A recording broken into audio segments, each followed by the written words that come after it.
Hi, this is Scott Garibay, and today I'm going to be talking about Dungeons & Dragons 6th Edition and why Warforged should be a base race within Dungeons & Dragons 6th Edition and why it's incredibly important for this to happen. Okay, so basically, let me define my terms first. So I'm talking about Warforged, which was a new race which was introduced into Dungeons & Dragons from the Eberron setting. The Eberron setting came out in Dungeons & Dragons 3rd edition, okay, and it was created by Kevin Baker. And the Warforged are a really special race within Eberron and a really special race within Dungeons & Dragons overall. And the reason why is, by far, they are the most successful Dungeons & Dragons race that has put forward the idea of consciousness within a construct, okay? So Warforges are constructs that have consciousness within them, right? And they're really, and of course within Eberron, there's a reason for that consciousness, and there's a lore reason for that consciousness. All right. So I've been aware of the Warforged for a very long time, but recently I've been doing some research into neural interfaces. All right, and I've been reading specifically about a company called Kernel. Now, Brian Johnson created Kernel in 2016, and he created it with a personal investment of $100 million. Okay, Brian Johnson and the team at Kernel are doing research, are doing work to create a neural interface. Okay, it's one of the things they're doing, but they're working on creating a neural interface. Not only, and that interface would have two aspects, could at some point have two aspects, and that would be a neurological connection and a neuropsychiatric connection. Okay? All right. So, and basically the goal of Kernel is to read and write the underlying functions of the brain, according to Brian Johnson. Now, that's a huge goal. That's massive. That is like Tundra Wolf style ambition. That's just out there, right? So I really have been thinking a lot about this, and as I was doing that research, I realized that there's an absolutely massive opportunity for Dungeons & Dragons 6th edition to fix a whole bunch of problems with the Warforged. And the Warforged are so unique within the Dungeons & Dragons lore that they are perfectly positioned to fix all these different weird problems that Dungeons & Dragons has currently. And Warforged is the only race that is really positioned to do that. By the way, I want to make it super clear, I'm using the word race for Warforged because that's the only word available right now. I am in support of the massive trend within all modern tabletop role-playing games to get rid of the word race and replace it with lineage or ancestry or heritage or a whole host of other words, right? It's recently replaced in Pathfinder 2e. I think there's an incredible amount of internal pressure within the Dungeons & Dragons design team to replace that word as soon as possible. They really can't replace it until there's a new edition, but so I just wanted to be clear. That's why I'm using the word race here, because it is the appropriate word. And because if I use any of those other words, they haven't been applied within the game. They're not appropriate to use now, right? Because people won't understand what I'm talking about when I refer to lineage Warforged. It doesn't exist yet, right? So just wanted to clarify that, because I know that word is a serious touch point within the hobby at this point. All right, so what is the opportunity with Warforged? Okay, so here's the thing. I've been thinking about this a lot, and so one, we have multiple companies now, and I think Kernel's the farthest ahead, thinking about how to interface the brain with technology, okay?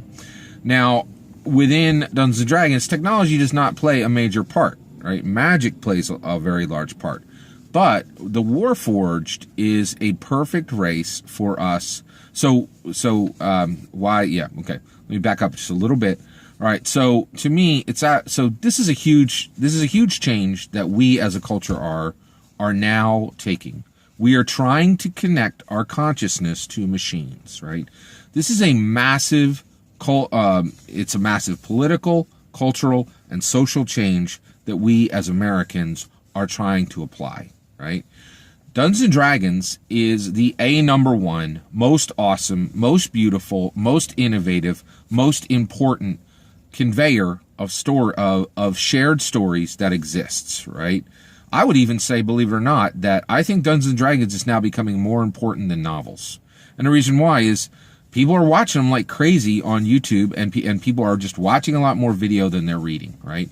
And so it reaches a much vaster audience, right? So here's the thing.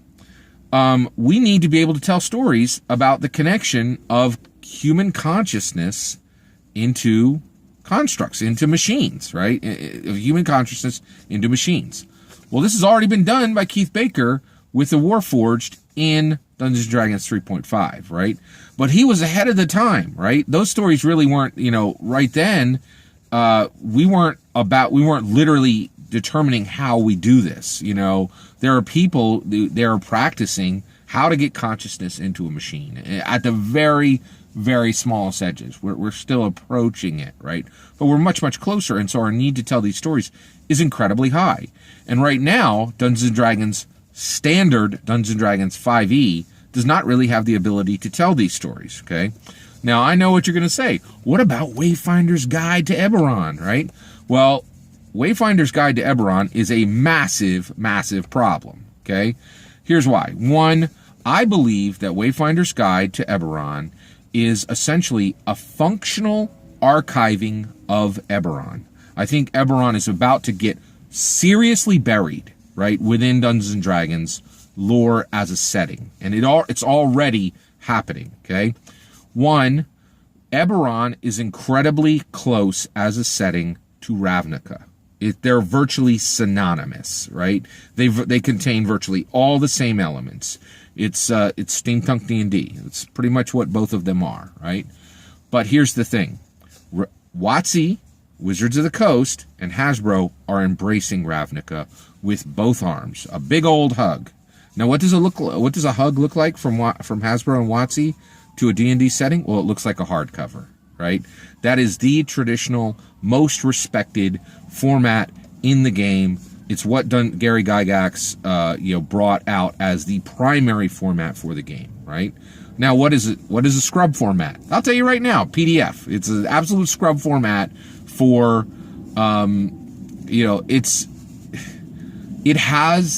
PDFs are great, but comparatively, in my opinion, it's a scrub format, okay? Now, let's be clear, I use lots of PDFs, but I do that because, I got kids that put in college that can't buy hardcover of everything, right?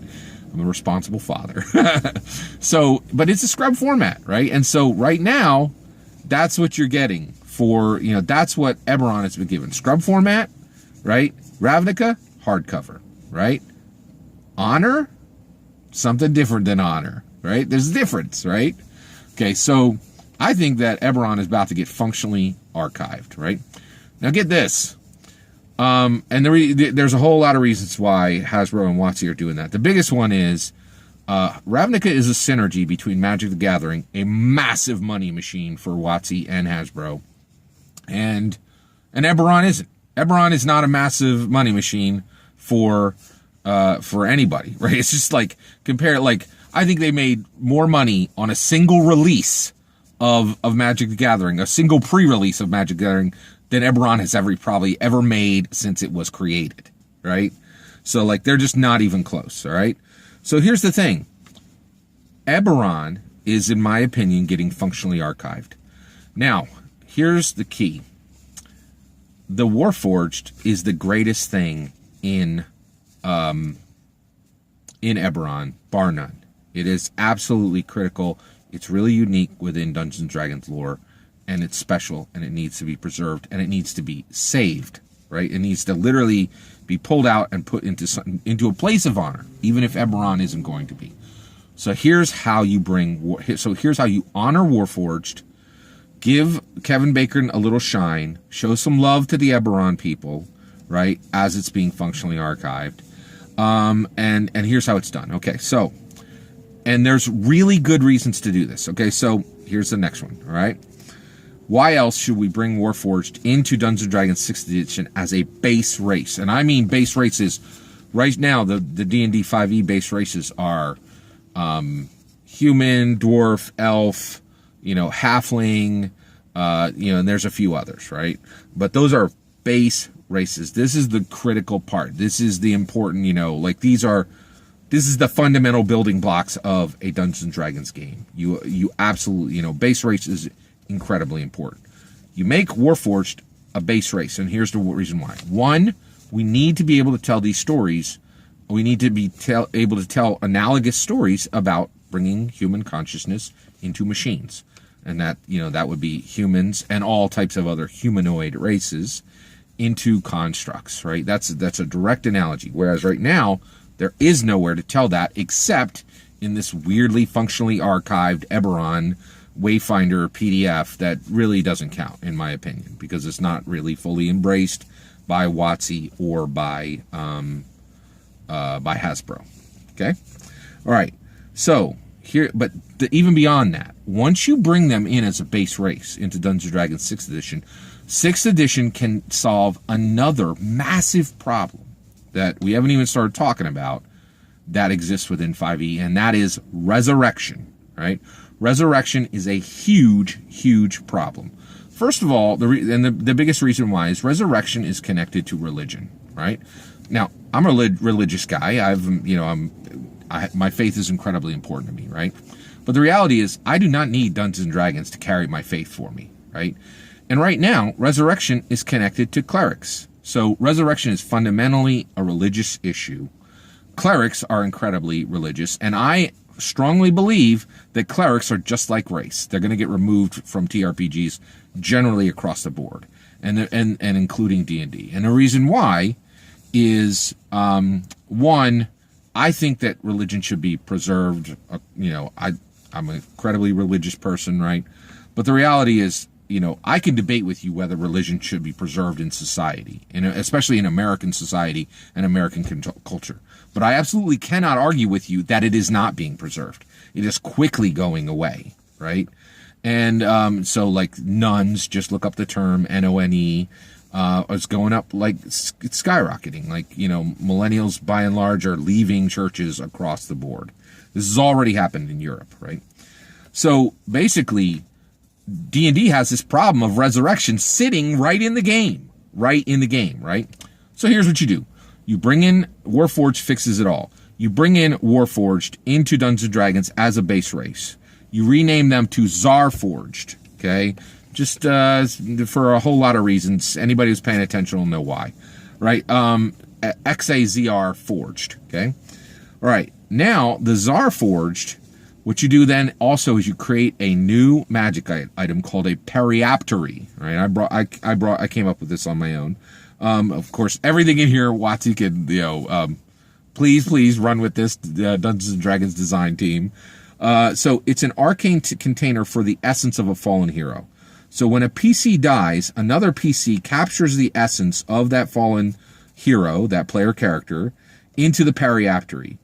Then they take it to a Warforged factory, and Warforged now, at this point, Warforged are created in a hybrid, an elven and dwarven hybrid, a hybrid of arcane power and technology. Okay, so the Warforged are now created by the elves and the dwarves, right, within the D&D setting. Once the essence of the PC is captured, it is then put into the periaptery. It is then taken to one of these Warforged factories, and the PC is then decanted from the periaptery to the Warforged. So this does a whole lot of things. One, it gets rid of resurrection, right? Now, every single player character group, every warband, every adventuring team of player characters can do their own, air quotes, resurrection, right? Which is no longer connected to a religious character class and to a very religious element, right? It is now moved to a much more something that can be carried forward much, much better, okay? As far as being safe within Dungeons & Dragons. Right now, every single religious element within Dungeons & Dragons is under assault, right? Paladins are now evil. Clerics can be evil, like, you know, all of it's been stripped away, right? And that's all just a foreshadowing of them being removed from the game. So me saying, let's not wait for it to get done in some weird, clumsy way. Let's do it right, and let's use the opportunity to save what Keith Baker created. And I think I called him Kevin Baker earlier. Sorry, Keith Baker. And we can, you know, we can save what he's created, which is Warforged, one of the greatest races ever created within Dungeons & Dragons, okay? So once you do this, it preserves and enhances D&D lore. It gets rid of the problems of resurrection being within Dungeons & Dragons. It also progresses Dungeons & Dragons one more step away from being systematized Tolkien. Tolkien. J.R.R. Tolkien. That's an entire subject that we haven't even talked about yet, but I'll introduce it here. I really think D&D is in many ways systematized Tolkien, right? And we need to start progressing it past that, right? There's been some things done to do that, but this would be a big step toward that. And it also rescues, so this solution I'm bringing forward, it also rescues the Warforged from Eberron's functional archivement, right? And frees it from the calamity that Ravnica is about to unleash upon Eberron. I really think once Ravnica's out and it receives the full embrace of Hasbro and WotC of a hardcover, which is pure love within TRPGs, and PDF certainly isn't. You know, Eberron's going to be in trouble. I think it's already in trouble. So this is why, in my opinion, the Warforged absolutely have to be a base race within Dungeons & Dragons 6th edition. D&D design team, please hear my plea and make this a thing within Dungeons & Dragons 6th edition. I'm so excited for Dungeons & Dragons 6th edition. Thank you, everyone, for listening, and please consider liking and subscribing. Take care.